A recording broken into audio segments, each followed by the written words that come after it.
Hi, I'm Dwayne Zaire, and welcome to Ladder Talks, where we talk about the signs in the band room wall pertaining to good musicianship and building a good band ensemble. The sign we're going to talk about today is equality for percussionists.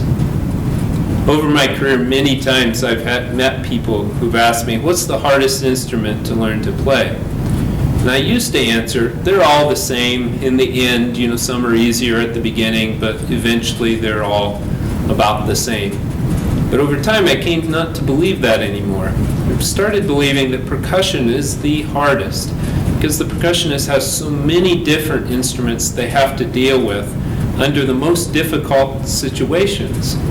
When they start out, they're in the back of the room. They're the farthest from the director for hearing instructions.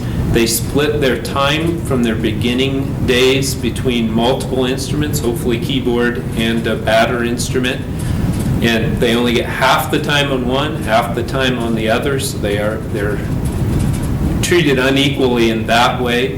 Many times the part they're playing barely connects to the part that they hear the rest of the ensemble, say in the beginning days when the rest of the ensemble might be playing Twinkle Little Star, and the percussionist is just back there playing a rhythm on a drum.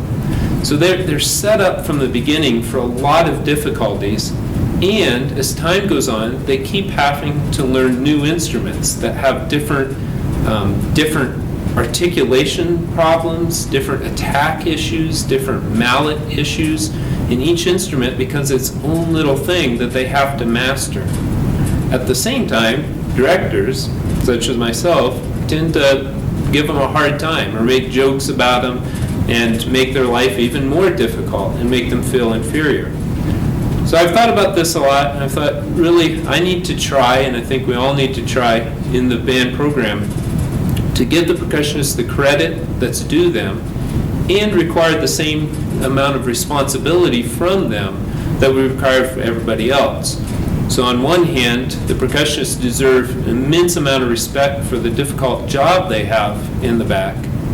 And on the other hand, I would never allow a flute player to leave their flute sitting on the floor, or a saxophone player just to leave parts of the saxophone spread out, or a trumpet player just to leave their music out. Likewise, it's not fair to the percussionists to require a different standard for them where they can leave sticks out. If they leave their music out all over the place, it's okay. So it's a back and forth equality from both directions, and by doing this and by giving them the respect they deserve and the equality they deserve, we develop great percussion ensembles.